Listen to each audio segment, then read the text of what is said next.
Ohtani went deep twice, 8 RBI, and yet somehow, someway, the Angels lost 12-11 in extras to your Royals, Nick. Your Royals. Kevin Wilds, what else you got for us? Oh, we'll start with the wonderful Giants-Braves. Third baseman Austin Riley ends up kicking this ball into the dugout and then dives after it. I like that. Giants win 12-10. Moving on to the weird. We're going to head to the art world. Jenna and I are going to do this one together. American artist Paul Pfeiffer debuted his million-seat stadium. Oh, parking's where the money is, I don't even know what sport it's for. Can you imagine what this place pulls in on parking alone? Swing and a miss. Angels Royals. Oh, a story. All right, no more talking about parking lots. It's her commercial. No more talking about parking lots. lots. You missed it. You missed Jenna. You missed what's going on. You know what? That was a rehearsal. We're going to do it again at 9. Excited.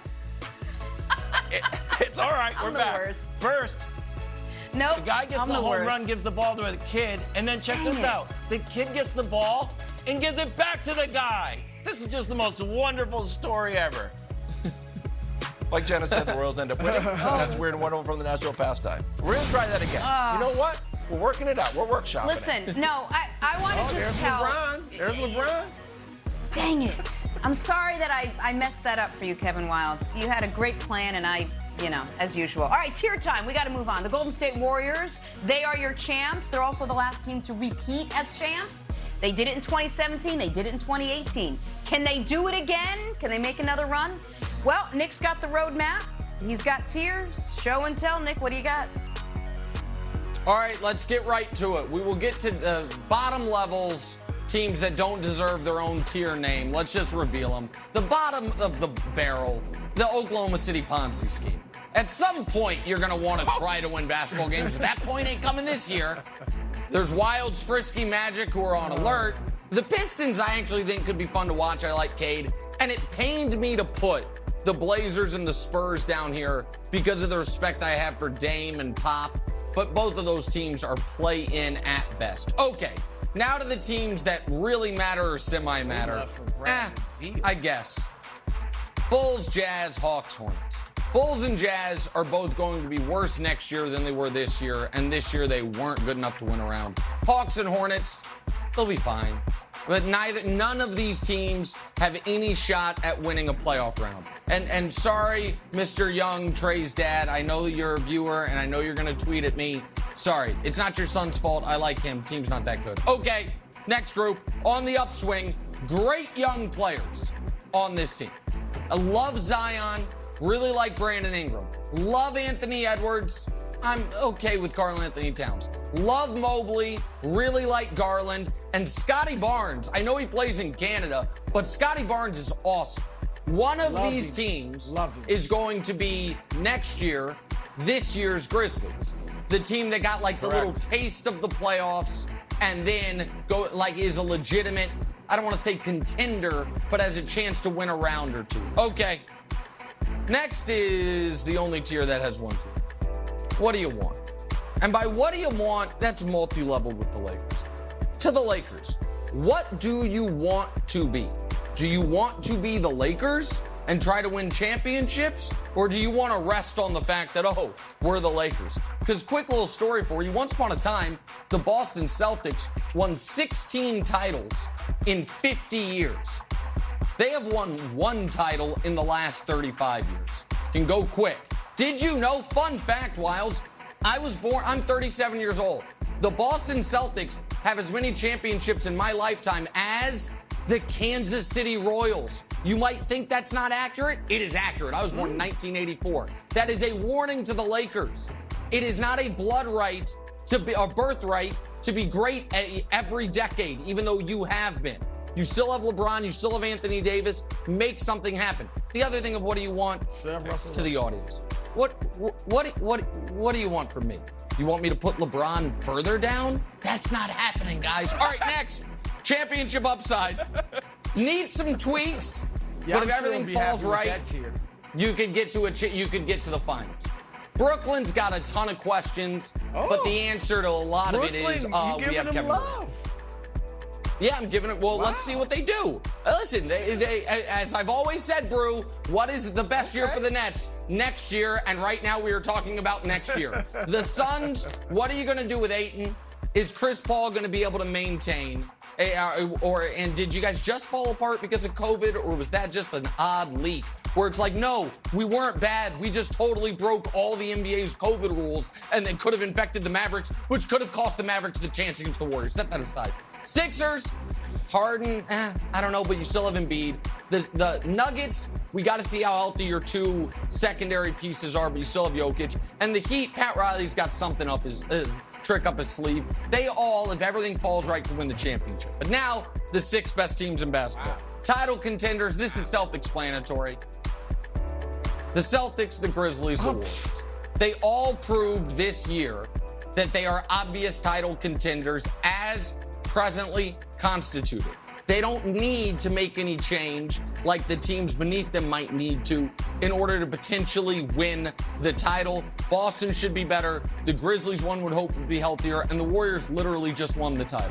Okay, the top 3, potentially devastating.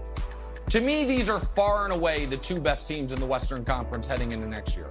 The Clippers and the Mavs. I already like the minor move the Mavs made, but they also have the best player in the conference who's only going to get better. And the Clippers trust their coach. I like some of the moves they've made depth-wise. And you got to think Kawhi Leonard is going to be the freshest any player's ever been after he's missed what's going to end up being a year and a half with an injury some people come back from in 9 months. So I actually, for the first time in my life, can say I believe in the Clippers. And then the overwhelming favorite, the team that would have coasted to a title this year if not for the Middleton injury, that employs, I know this will surprise you, 27-year-old Giannis Antetokounmpo. He's still 27 and doesn't turn 28 until late December. He's only going to get better. They are the overwhelming favorites. There's the way too early tears. What'd you eat a bad pear, Broussard? What's that look on your face? Got a heartburn. Pretty much. Sarah's got a heartburn. Pretty much. I mean, look, Hubs, Keta, can we change the name from Nick's way too early NBA tears to Nick's way too wrong NBA tears? This is egregious, Nick, right? Have you learned nothing? It was a week ago that the Golden State Warriors won the championship, and because I know how your tiers work, you got them as the 4th best team in the West? In the West? I have 3 teams ahead of them in the league. There should be... It's not left to right. It's top to bottom. You've got yeah, I know your little schemes. I know how it works. Even if it doesn't go that way. For them to not be the favorite is disrespectful. It's just flat out disrespectful. What? And nobody should be an overwhelming favorite. No one. Okay, no one should be an overwhelming favorite in the whole league. Wow. The Bucks aren't even the overwhelming favorite in the East. I'll give you a favorite, but not overwhelming. Here's the thing. You mentioned Giannis is 27. Well, Jrue Holiday's not. He's 32, entering his 14th year, coming off a postseason in which he shot 38%. And Chris Middleton, your savior, coming off one of his worst seasons, well, a down season, let's put it that way. A down season in which his field goal percentage and his three-point shooting percentage dropped significantly. And the 2 playoff games he did play before he injured his knee, he averaged 14 points. So that's the savior? I mean, again, I like the Bucks in the East above everybody else, but only slightly. So overwhelming favorite, no way. But to get to the Warriors, for you to disrespect them and put them behind the Clippers, who I do like, Dallas, Christian Wood, really? You like them that much? No, it's that Luka. much that they're definitely better than Golden State. What about Tim Hardaway Jr. coming back? Okay, Tim Hardaway Jr., shout out to senior, but really? Yeah. Really? All right, so calm down. The Warriors should be much higher. In Memphis, I'm not sure they're a contender yet. They're still very young. Ooh. But Nick, Andrew Wiggins, you had a chance to come back from that tape. And you just keep digging down further and further. Andrew Wiggins is going to ball next year. Klay Thompson is going to be better. Jordan Poole, who was killing it this year, is going to kill it next year. And then they got all the young boys. So Golden State should be the favorite. Not overwhelming favorite, but the favorite out of respect. And then the Bucks under them. Way too wrong, Wilds. Way too wrong. Just very quickly here. First of all, one day Brew might believe in the Bucks. I don't know when that's going to be. He always says, I like the Bucks too, but then refuses to pick them. 2 years ago, had the Nets. This year, had the Nets, then had the Celtics. Just won't pick the Bucks.